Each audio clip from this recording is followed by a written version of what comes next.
Good afternoon, everybody, and welcome to the St. Louis Arc Family Support Q&A that we have every week. And I've been gone for a while, so I'm so happy to be with you today. Today's webinar is about the St. Louis Arc Board of Directors, and we have three amazing members here today to talk to you about the tremendous time they volunteer to make sure that our organization is the highest quality it can be and running smoothly. So I want to start off by letting Mark Keeley introduce himself. And then, Mark, if you can pass it to somebody, that would be great. Thank you, Sharon. I am Mark Keeley. I am the president and CEO of the St. Louis Arc. I've been with the organization going on 37 years and going on 11 years as president and CEO.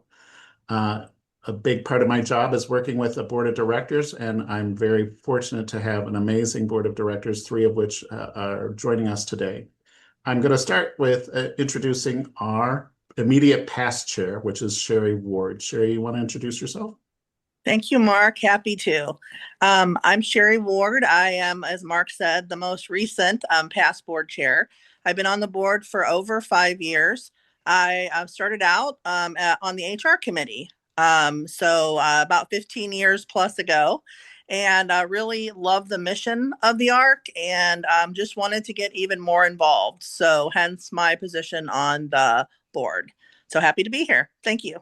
And I forgot to ask, why did you choose the ARC? I know how busy you are. Was there something specific that made you motivated to be on the ARC board?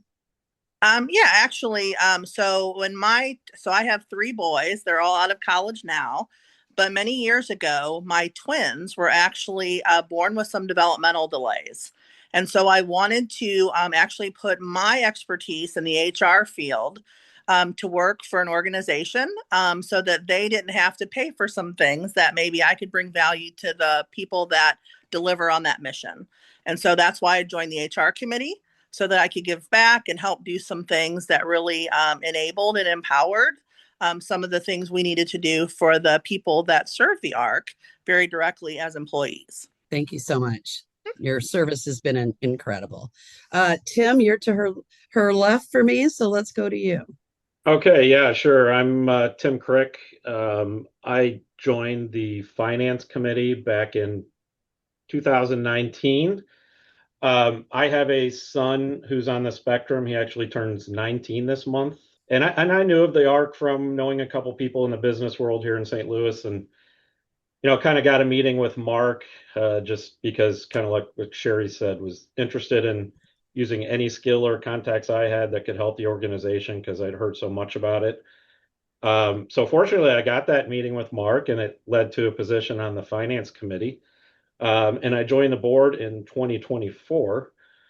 And I'll say that not only did I bring, I'm work for Spire, the gas company. I'm the chief accounting officer.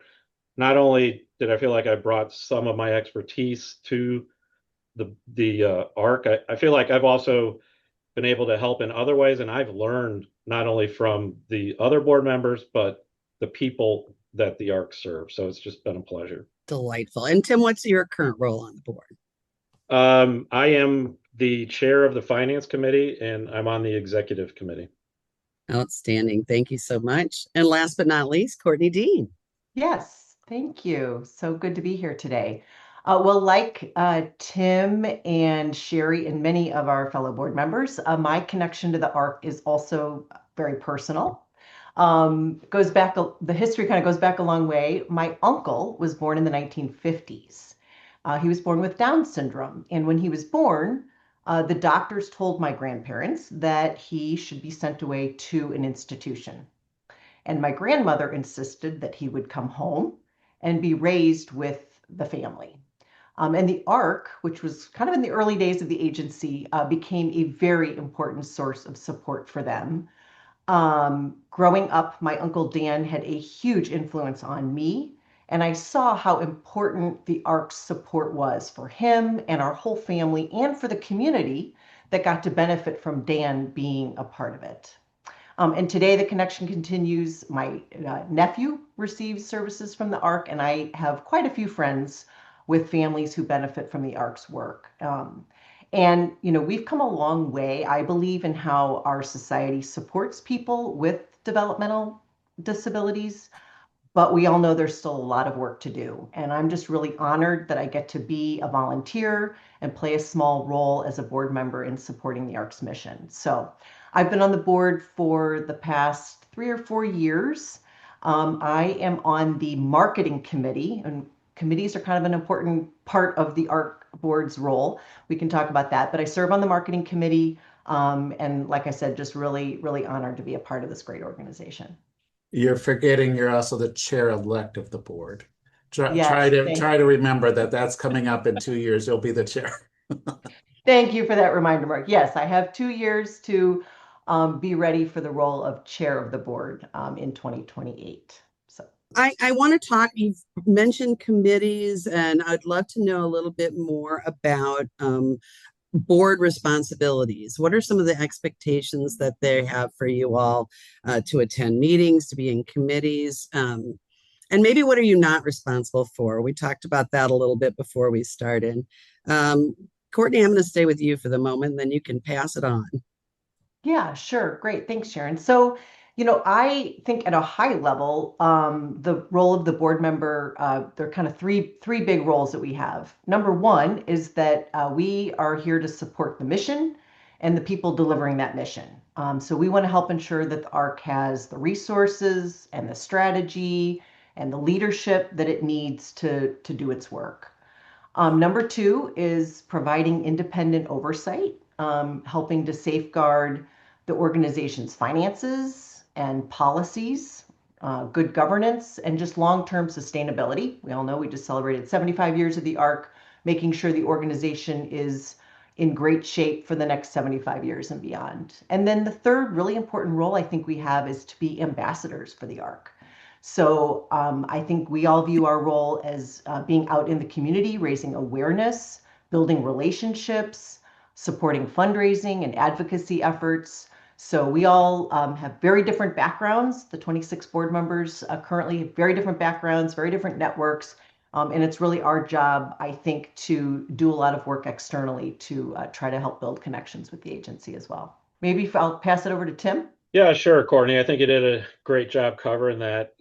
Like you said, ambassador, but another way to describe that is advocacy. So whether that being in financial ways or fundraising, but yeah, really trying to connect those dots with organizations that we're on or organizations that we can get some influence just to help raise awareness of the ARC. And I think that naturally a lot of the support comes. I know that's what's happened here at Spire, not only from a financial support perspective, but volunteers.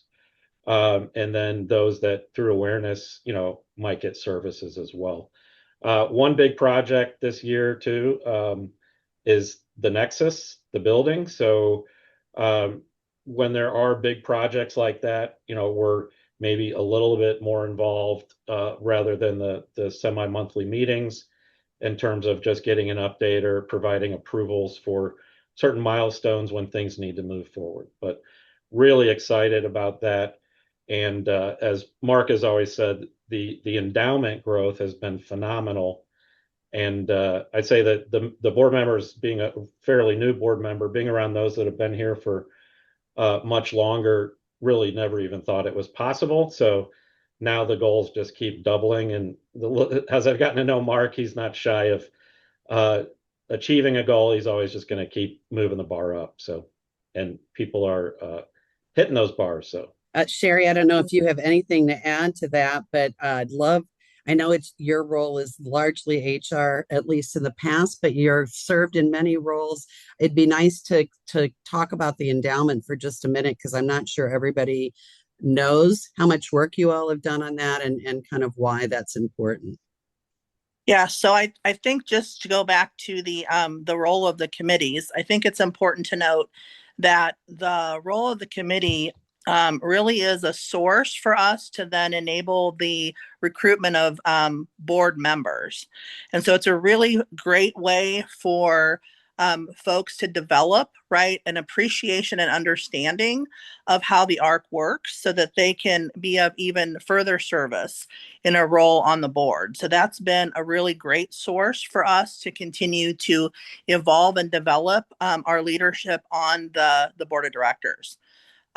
With that, it also enables some people with very diverse, as Courtney mentioned, expertise to be leveraged to the advantage of the ARC, because all of us work in the public sector, right, for much larger organizations. And so we can help to solve problems and challenges that the ARC encounters day to day without having to go outside of our committees and board members to help do that, to help Mark and his team, because our role is actually very much to support the leadership team of the ARC. The endowment, so we had a goal many years ago to get over a certain dollar figure. So we had a very cool slogan, 25 by 25, and we have far exceeded that.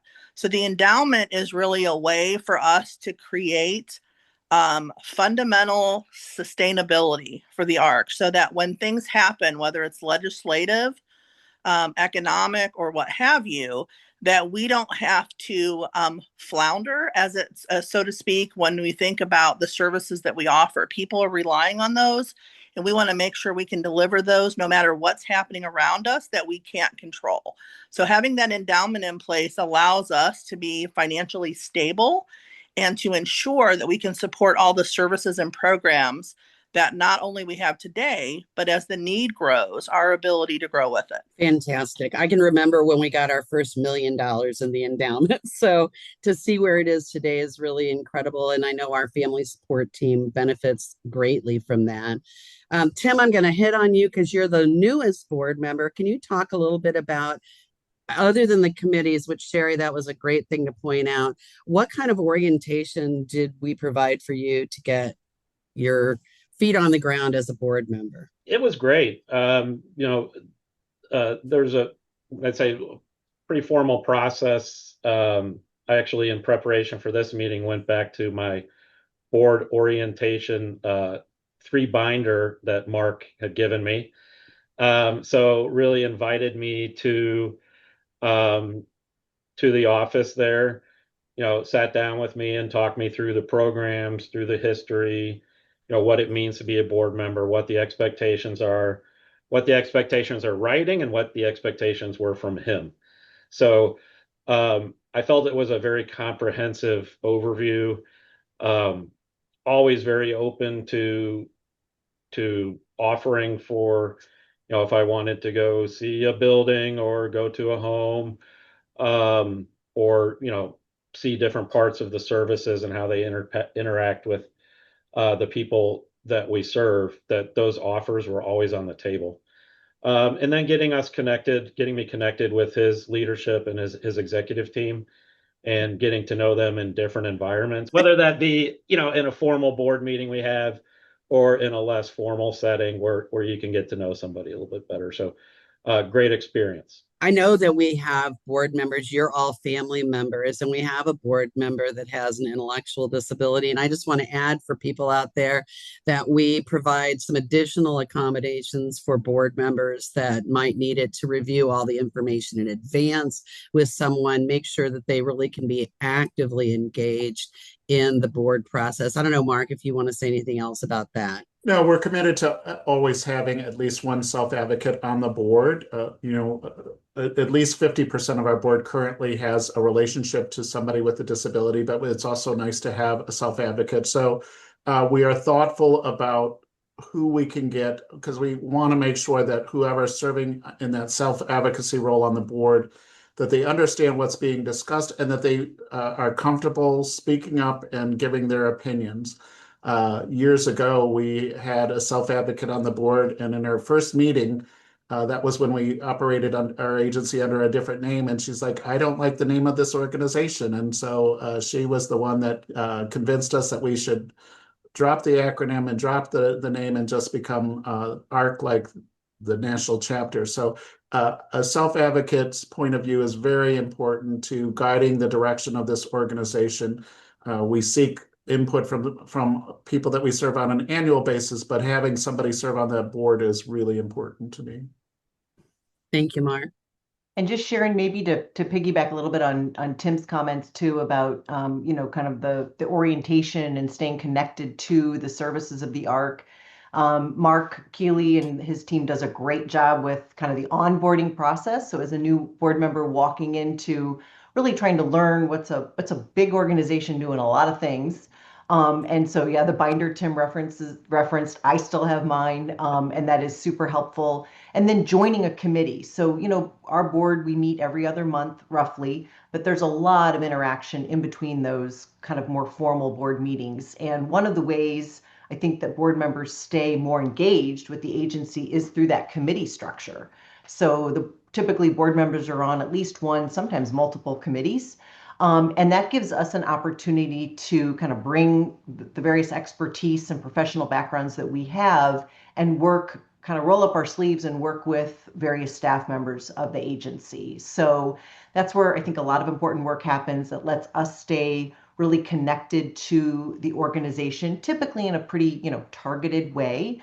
And so I think that committee structure is really super, super important. We have committees, in the area of finance, in the area of HR, as Sherry mentioned, Tim's chair of the finance committee, programs, marketing, as I mentioned, around kind of marketing and awareness of the ARC. So that's just a great way for us to stay connected. And then, the other thing I would say is on an ongoing basis at our board meetings, Mark Keeley puts on the agenda a mission moment, he calls it. And that's where every other month we get kind of like a deep dive into some aspect of what's happening at the agency. Often it's a review of a program or a service that we offer and kind of the impact that it's having. So I think it's really important for us, given the roles that we have, to stay connected. And so we work hard at that. I was going to ask you about the different committees, and you took care of that without me having to even go down that direction. I'm going to go through a couple of audience questions and then come back to the question about priorities for the next couple of years. So the first question from the audience, and I think it's interesting because all of you have described your connection to various programs and people within the agency.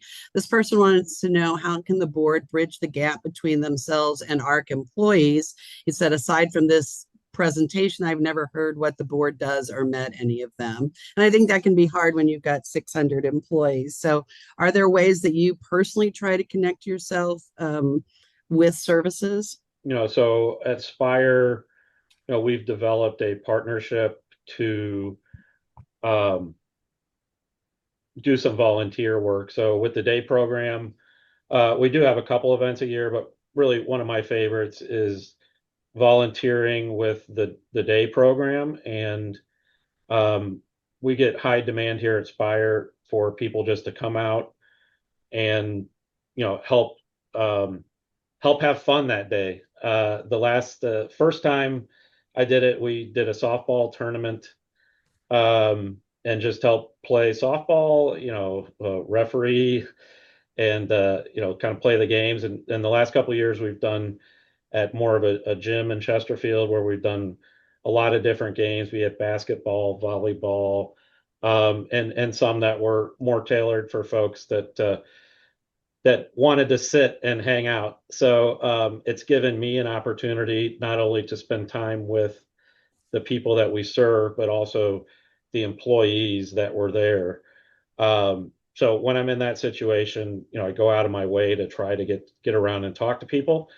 So I think if there's any of the volunteer events, or if there's any parties or celebrations where at any level there's a chance for someone that works to interact. And if you see a board member there, don't be shy. Yeah, and I would agree with Tim. I think it's all about having a opportunity, to leverage a community event or a team appreciation event. We have some things that are coming up, like the trivia night. It's a really great way to connect with staff members, recipients of services. It really is a great experience for all of us. on the board. And we're welcome. You know, if anytime y'all having something happening at the chapter, you like to invite us in, I know that anyone on our board would be happy to come in and introduce ourselves and mingle. And I think we'll be able to do more of that as we get projects like the Nexus up and running. So again, you invite us and we will show up. Build it and we will be there. So that is, I think the board is very engaged in wanting to get to know staff even more. And as Tim stated, you know, volunteering, touring, we've done a number of different events over the time that I've been with the board, and it's always been a really great investment of time for us as board members to get to know the staff. Yeah, absolutely. Steve. My experience, in addition to, the limited number of staff, admittedly, I get to work with as part of marketing committee and just generally as a board member, having visited day service, a couple of the day service locations, residential home. I was shopping in Schnucks last weekend and ran into an ARC participant and employee, had a nice chat. It always helps when we're wearing our ARC gear. I try to wear my ARC sweatshirt often or have my ARC mug around because I love to make those connections. I mean, it's phenomenal. Our names, the board members are all listed on the website. We are certainly want to be accessible. And so I know Mark and the team would, if anybody wants to connect with us, would gladly help facilitate that. And as Sherry said, we would definitely welcome it. Yeah, and I just add, admittedly, maybe with COVID, we all kind of got away from some of those and got more comfortable with a meeting like this, right? So I think we're all just kind of evolving back into more of those personal in-face connections as well, and just need to make more time for it. 2 more questions from the audience. So does the board do Mark's performance review? Well, I can take that one because so as a prior chair, it is actually part of our responsibility to do just that. So Mark Jose, who is the current chair, and I conferred, and we also confer with Mark's leadership team. And in the prior 2 years, I did take the lead on that performance review process. So just like anyone else at the ARC that has a performance review due, Mark is also subject to the same type of review as everyone else. So yes, that is done. And I know that was completed for this past year as well, most recently. So board meetings, somebody wanted to know if they're open to families and staff. Yes, all of our board meetings are open to anybody that wants to attend. They just need to let us know in advance so that we have room for them in the room. We have the ability to attend our meetings either in person here at our 1177 North Warson building, or people can attend online as well. I believe we've also created a new document for our team members to kind of know what to look like, an infographic about the board that would help them to understand. I think it's tricky because when you go to a board meeting, there's already an agenda. So you're not going to speak up the whole time. You're going to listen and absorb what's going on. And that's really important to know when you're planning.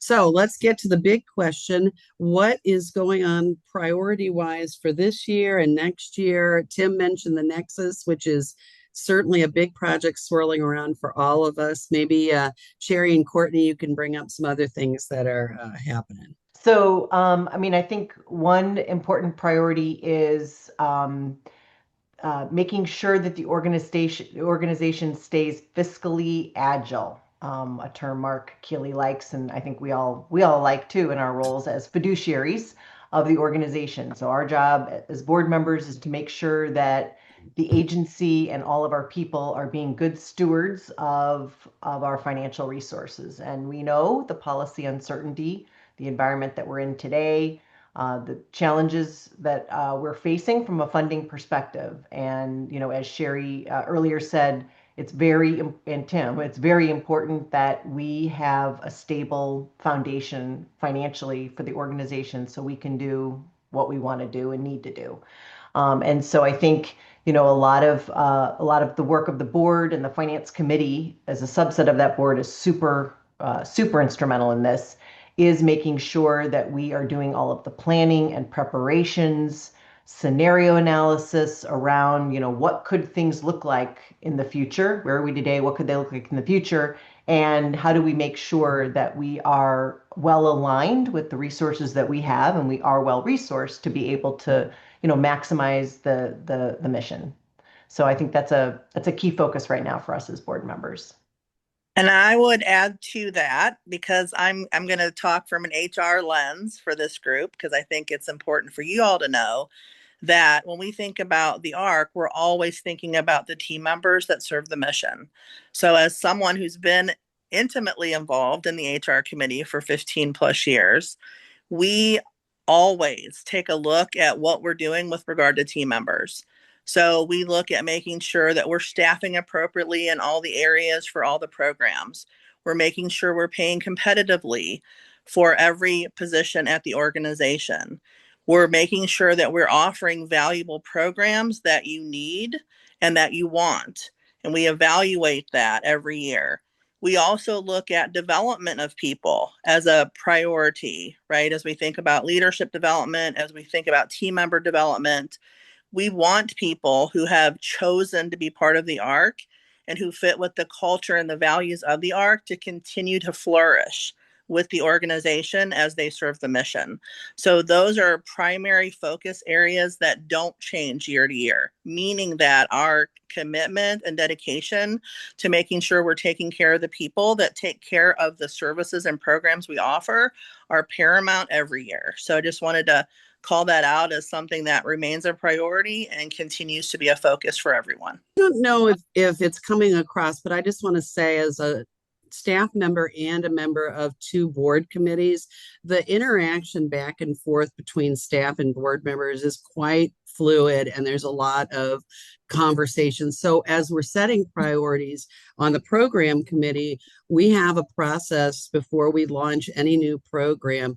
Our work is to develop it, but the board members that are on program committee are asking us critical questions. They're giving us feedback so that we can fine tune it before any new service goes before the board for presentation and financial support of that program. So there really is quite a lot of contact between specific ARC staff members and the board. And I think they're well informed because of those committees.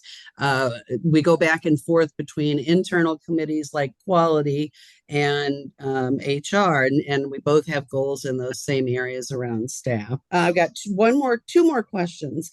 Is there a way for families to provide feedback directly to the board? Mark, you kind of alluded to. Yeah, so all of the board members are listed on our website, and if anybody needs contact information, they can reach out to me, and I'd be happy to share any contact information with them. And then they can communicate directly with board members. Or they can send an email directly to me, and I will share it with the current board chair, whoever's in that role at that time. I take anything like that directly to them, but I don't filter what people are sending to the board. I share it with the board directly. So, and I can affirm that as serving in the role for the past 2 years, that Mark is willing. And honestly, he wants to share the wins and the warts. So where there's a problem, he wants me to know about it. As the chair, he wanted to make sure that I was aware. And he was very open and transparent about that. He has continued to do that with the new chair, and absolutely wants to do things in the best interest of the organization. Thank you. That's what we've experienced too. There is one more question from our audience about what is the time commitment for a board member? And I'm sure that varies quite a bit, but how much time would you say per month you're engaged in ARC board activities? I think that's a tough one, only because you can get more involved as you want to be, right? So as a person who serves on the executive committee, right, you probably have a higher sense of time commitment. So as Courtney and Tim have both commented, we have committee responsibilities that could be an hour or so here or there a month. You also have the quarterly board meetings. There might be some other activities that we get involved in. So for example, like trivia nights coming up, we foster participating in a lot of those events, not only because they're fun, but because there are opportunities for us to get connected and bring others to those events who then become more engaged with the ARC and the mission. So I think that you could honestly say it's probably really dependent on the person and their passion for the work.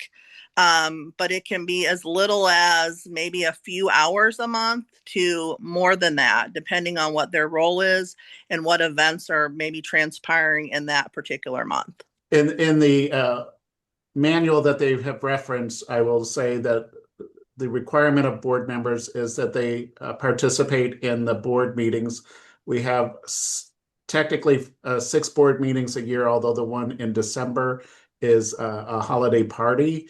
So there's really 5 board meetings. They are alternating months starting in February. The alternating months, though, are when the committees meet, and every board member is asked to be on a committee of their choosing. Some are on one. Sherry did a nice job over the last 2 years to try to make sure we have diversity on all of our committees, but also we don't have some people serving on 4 committees and some people serving on no committees. So we want to make sure that each board member is aligning with their skill set and one of the existing committee. But in terms of requirements, we want them to be actively involved in the board meetings and at least one committee. As they have all indicated, they have these 3 in particular are very active, not only on the board, but also in committee meetings, and they volunteer at events and bring other connections to the organization. Yeah, I Mark, mean, one what- example where I did spend a lot of time 1 month, and I think Mark was tired of seeing me, is when we were recruiting a new CFO. I was engaged in the last round of interviews. So yeah, I mean, that was a pretty big commitment that month, but I enjoyed doing it, and I felt like it was great time served, and we landed in a great place. And it was critical to the success of that selection. I could not have done that without Tim. Yeah, I think it's so important to have people with those diverse backgrounds to really be able to use in those specific situations. So, Mark, we've got a specific question for you. So I'm going to slip that in before we go to our finale.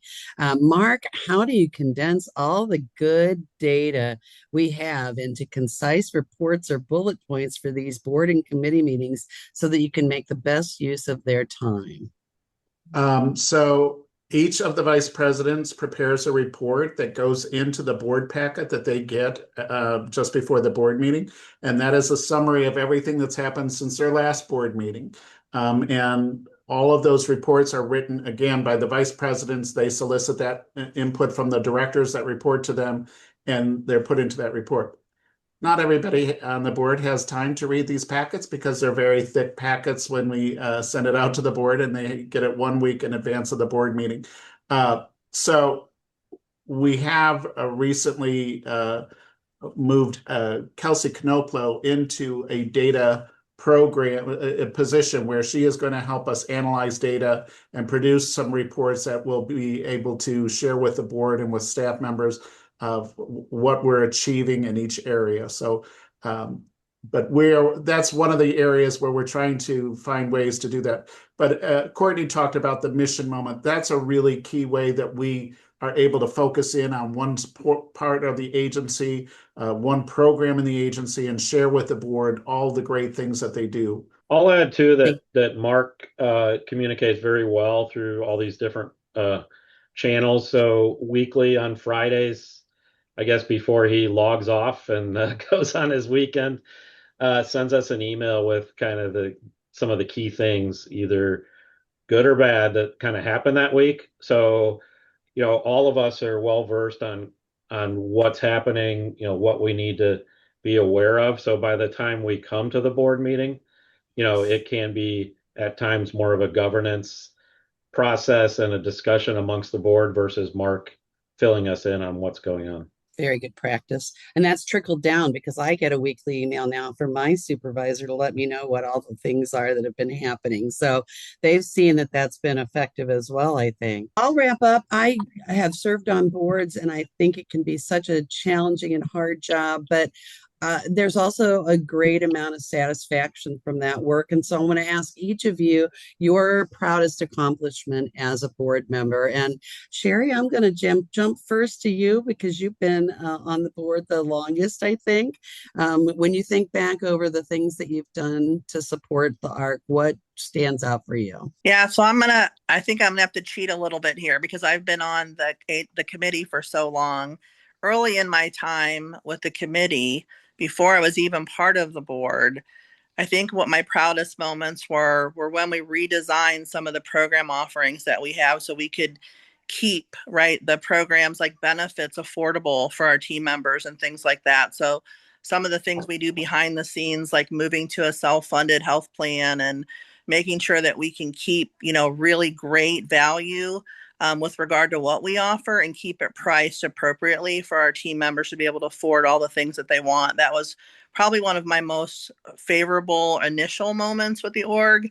I'd say as part of the board, really looking at how we've been very intentional about the strategy for the organization, from the endowment securing the 25 by 25 and exceeding that to the celebrations that happened in our 75th year last year. It's really been about intentional strategic planning that Mark and his team, we've supported it from a board perspective, but I'd say it's really being thoughtful and intentional about the work that we're doing to ensure that financial stability that Courtney referenced and that Tim alluded to, we're able to do the things that we're now able to do because we were so thoughtful and strategic about what we did over the last several years. I can jump in. So I started on the finance committee in late 19, so that happened to be right before COVID.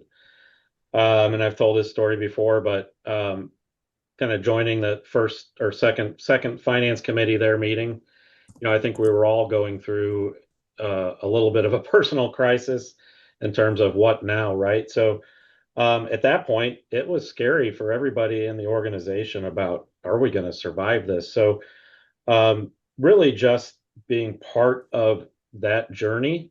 And to Sherry's point, having that strategic plan in place, having the leadership in place to manage through that difficult time period and coming out of it, I would say a lot financially stronger. So nothing specific I did, but really being part of just that journey and being there as, if needed as a sounding board or needed for any area of expertise and supporting management and the executive leadership as they executed on that plan. So just seeing all that play through over the last, 4 or 5 years that's what's been rewarding. Yeah, I Thank you. guess for me, not a lot personal that I would focus on. I think being part of the marketing committee has been such a joy.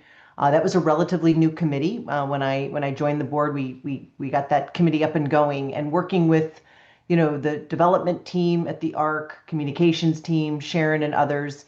And I think just seeing the power of making new connections in the community, trying to raise the awareness of who we are and what we do and who we can help. And those of us that, are really connected to the ARC, it's easy to kind of forget how many people in St. Louis area may not know about us. And so, that sense of obligation and duty to make sure we are promoting who we are so the people that need us can easily reach us and find us. So, some of the connections we've made, with companies who have connected with the ARC for the first time with volunteering or with making a donation has been rewarding, just and at an individual level, just more and more people. I did not realize that the ARC could help my child. And so that's a lot of fun. And I just think, broadly, it really nothing again personally for me, but just being part of this organization that combines obviously the participants and families we serve, hundreds and thousands in the community, a large staff, our board, all of us, together being able last year to celebrate 75 years of what this agency has done in the St. Louis area and feel so excited about how much more we can do going forward. And it's really an honor to be part of it. How fascinating. All three of your answers are so excellent and so different, which I think really points out how much work and how much commitment the board has. The Q&A is filled with appreciation for all of you. Thanks for keeping their health care costs down. Somebody said, I'm so glad we did this discussion because I've heard of the board, but I didn't have a face to put with it or even know what you did. So I know how valuable all of your time is. I appreciate you coming so much today. Mark, is there anything you'd like to say as we close out? So I appreciate these board members. Obviously, the organization is the collective result of all of the work that the board does and all of our employees do. It is a joy of my job to be able to see both sides of this from my chair, being able to work with our staff, but also an incredible board that obviously is as committed as our staff are to providing quality services. If anybody is interested in serving on our board, you cannot be an employee and be a board member, but if you are interested, you could go to our website at slarc, SLARC.org. And you can click, there's a link on our board page if you're interested in serving on a committee. So we start potential board members by serving on a committee, and we vet them through that. And then if they're interested, we will consider them for the board longer term. A board commitment is a total of, each term is 2 years, and you can serve a maximum of 3 consecutive terms. I believe that's correct. So anyhow, if anybody's interested, they can go to our website and click that link and fill out the form to serve on the board or a committee. That would be great. Thank you. Thank you, Mark. Thank you, everybody. I really appreciate it. And thank you all for tuning in today. It's nice to see such a big group of people being interested in what's happening with our board. So have a great rest of your week, and we'll see you soon.